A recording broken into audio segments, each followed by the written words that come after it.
Kamusta kayong lahat dyan mga kababayan? Welcome back sa News Info PH. At sa mga bago pa lang nating mga kababayan dyan, welcome. At ayun mga kababayan, no?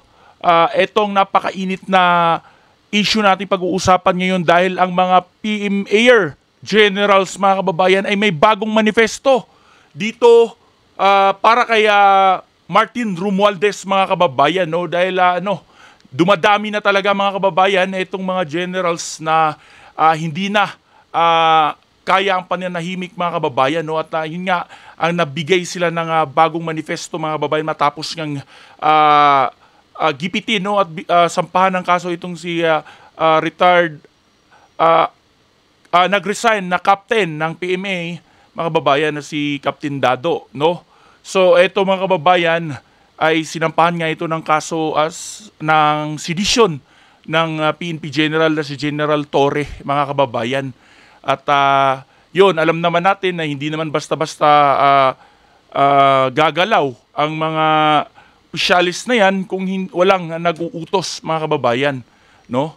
So bago ang lahat mga kababayan, no, magsha-shoutout muna tayo sa mga solid nating taga-subaybay at laging nagko-comment at nag-share ng ating mga videos mga kababayan. So eto, shoutout lang natin mga kababayan, no?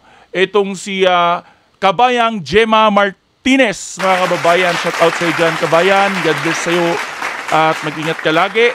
Eto, shoutout naman natin si Kabayang Juliet Bakulod.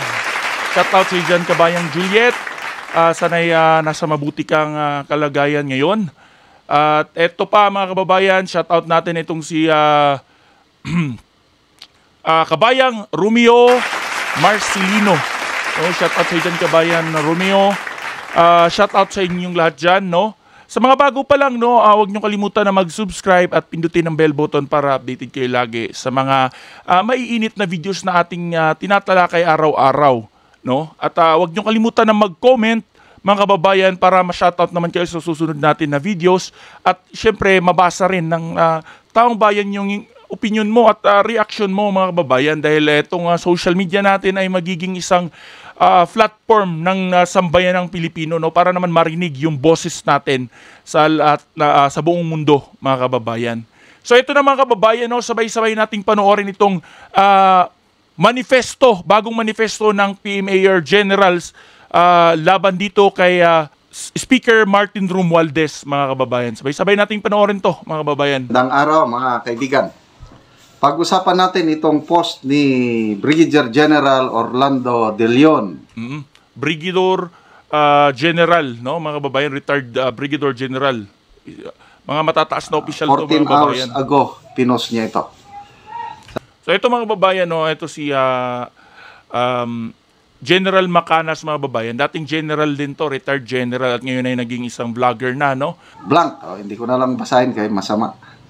Read this. Basahin mo. So, isinare niya ang manifesto ng The Long Gray Lines. Long Gray Lines? Ang Long Gray Lines, yun ang tawag sa mga PMA cadets and alumni. Okay, Long Gray Lines ang tawag pala dun mga kababayan. Yung pag magparada ang mga PMA cadets, yung uniforme kasi nila gray sa pantaas, puti sa baba. Kaya ang tawag, basta PMAer ka, Long Gray Lines. Okay? So, ito, may bagong manifesto ang mga PMAers. Noong una, meron na naman I think that was November. Ito, panibago.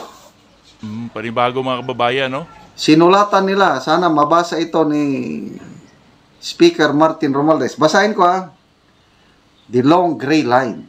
Dear Speaker Romualdez, we, the undersigned retired officers of the AFP and PNP, members of the Philippine Military Academy cadets and alumni, and members of UP Vanguard, and concerned Filipino citizens and taxpayers are compelled to address you regarding pressing issues under your leadership as Congressman of the 1st District of Leyte and Speaker of the House of Representatives. We firmly believe that your actions or lack thereof have undermined the integrity of the Philippine government and disrespected the trust of the Filipino people. Disrespected the trust of the Filipino people. Yun Bigat mga kababayan. Yung ginagawa o walang ginagawa ng speaker, nalalagay sa alanganin ang integrity ng Philippine government. Tama. Tapos dinesrespeto ng Speaker of the House yung tiwala ng taong bayan. Okay. Tama, agree mga kababayan. Pero dito, tatanungin natin ng lahat ng ating viewers, no? Kung anong masasabi nila para wala namang bias dito kasi marami tayong nababasa na sinasabing masyado tayong bias. Ayun, eto, ikaw mismo kabayan yung magsasabi nito, no? Ano sa tingin mo, no? Dinisrespect ba na itong si Martin Romualdez ang taong bayan dito sa kanyang pinaggagawa, mga kababayan, no? So, sa tingin mo ba, mga kababayan, itong mga nangyayari ngayon at pinaggagawa nitong si House Speaker Martin Romualdez ay isang kalapastangan at pag-disrespect sa taong bayan, no? So, i-comment mo yan, yung opinion mo dito, kabayan, no? Sige. Yan yung isa sa katanungan natin. Paki-comment sa comment section kung naniniwala ka bang dinisrespect at yun nga, mga kababayan, ni Martin Romualdez ang taong bayan. Tuloy. So there are I think 4 points na ini-raise up ng mga Premier Generals. First, under your leadership, the national government debt has ballooned to 15.89 trillion as of September 2024. Sa ngayon, umabot na ata ng 16.09 as of December. Grabe. Despite this alarming figure, you have endorsed a 6.352 trillion budget for 2025, which exceeds the projected revenue of 4.64 trillion by 1.712 trillion.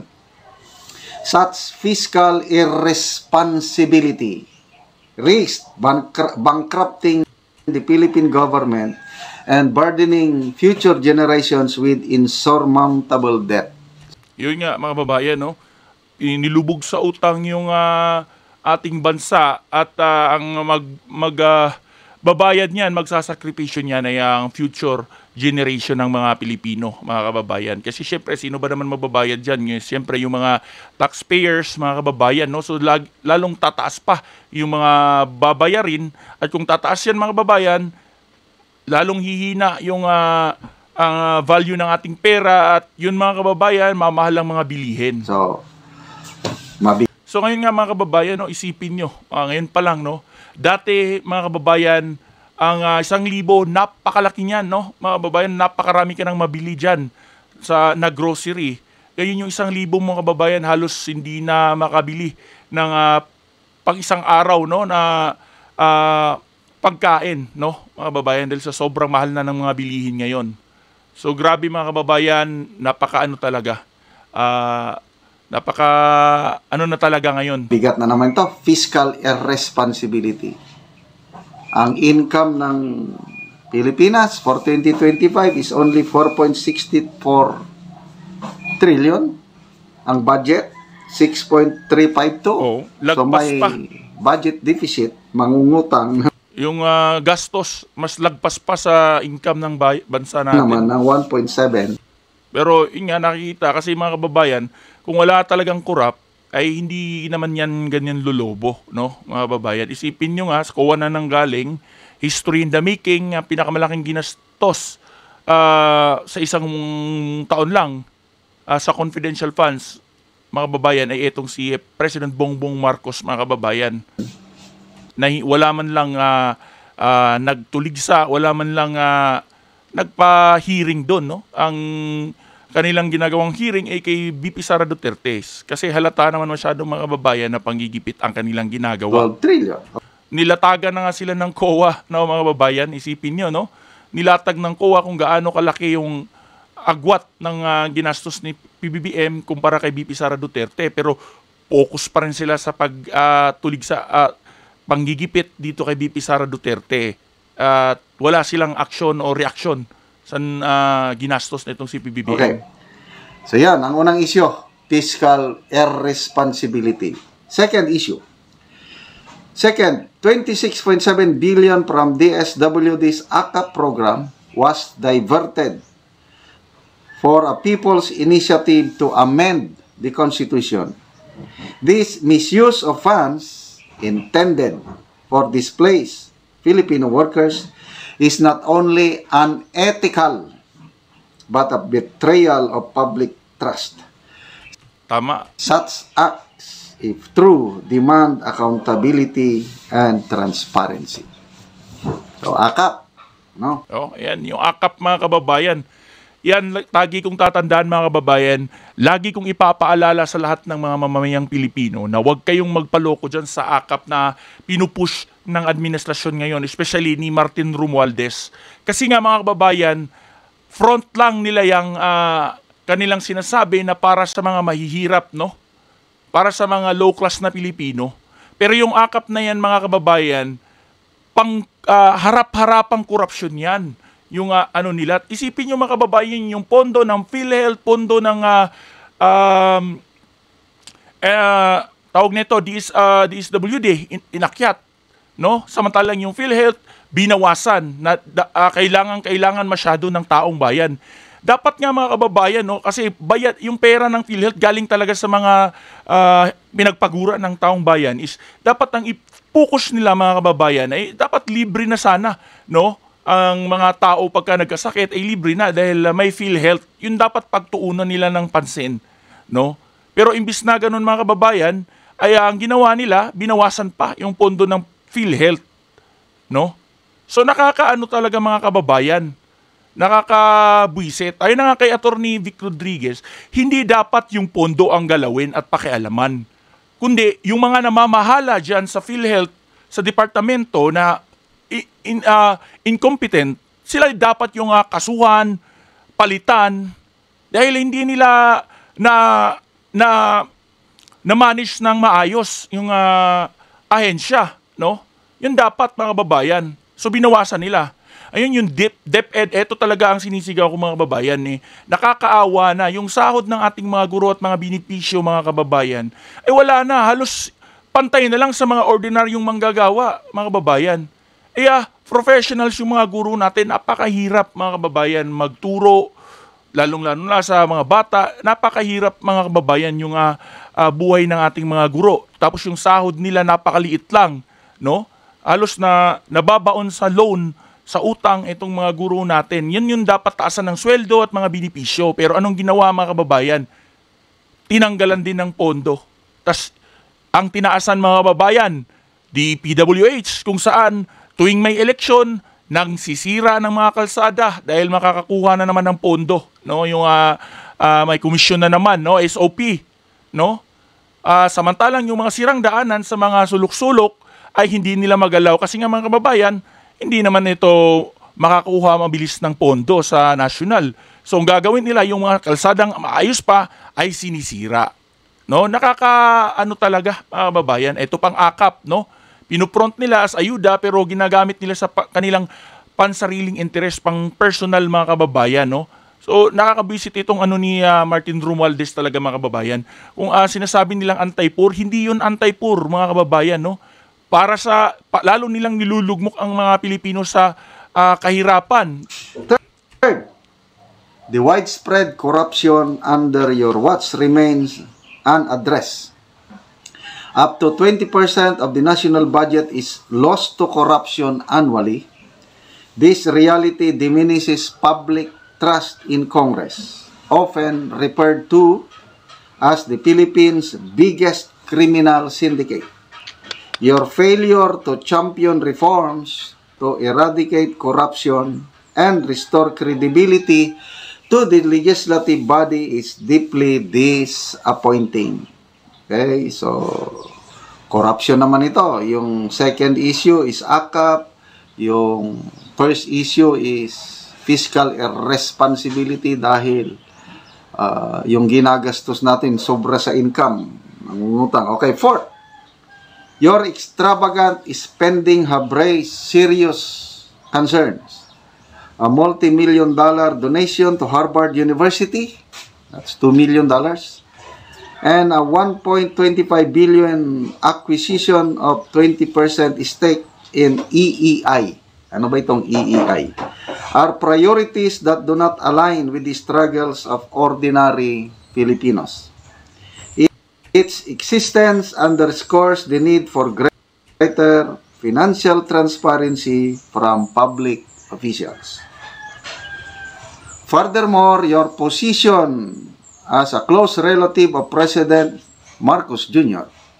raises critical questions about conflict of interest and the erosion of separation of powers. This principle of checks and balances is essential to a functioning democracy. Yet, under your leadership, the independence of the legislative branch appears compromised. You have undermined the integrity of Congress.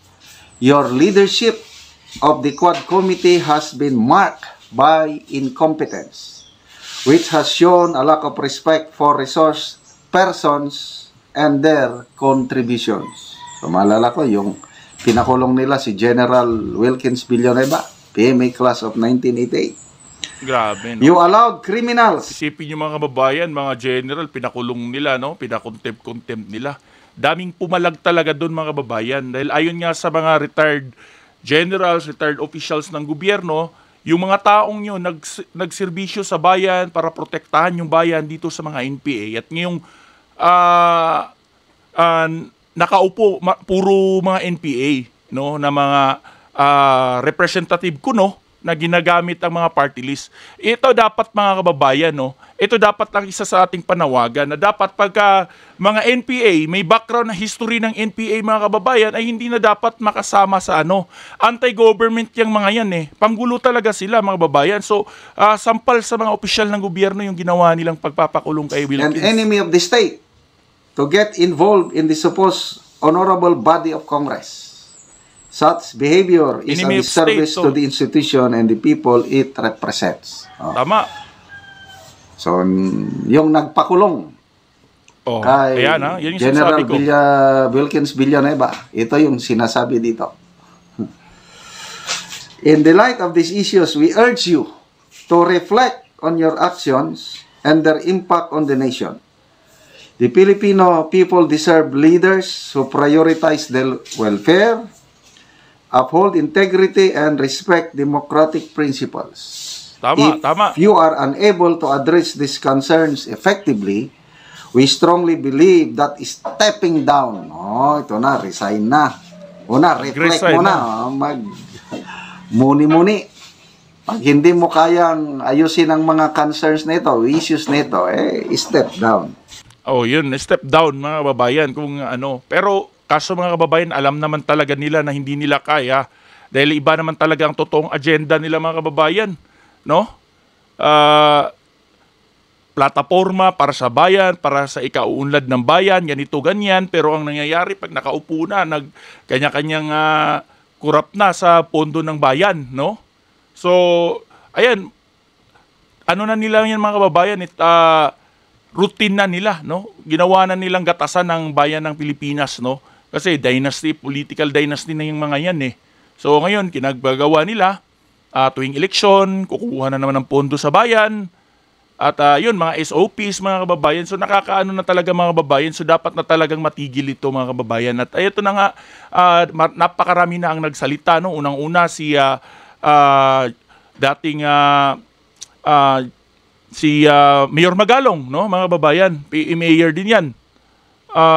Tapos si Macanas, General Macanas, mga kababayan, si Captain Dado, at maraming pa mga kababayan, no.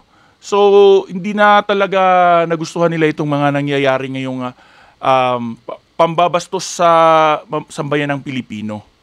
So ayun mga kababayan, anong masasabi mo dito sa bagong manifesto ng Mayor Generals laban dito kay Speaker Martin Romualdez, mga kababayan? At naniniwala ka ba, mga kababayan, na malaking pangbabastos at dapat nang bumaba sa pwesto itong si Martin Romualdez, mga kababayan. No? So i-comment mo yung reaction mo dito sa video na ito at huwag mo kalimutan na i-share ang video na ito din, mga kababayan, para mapanood ng maraming kababayan natin sa mang sulok ng mundo. At sa mga bago pa lang, no, huwag niyo kalimutan na mag-comment at pakilagay kung taga saan ka para alam ko kung saan umabot ang video na ito. Maraming salamat, mga kababayan, at hanggang sa susunod natin na reaction video.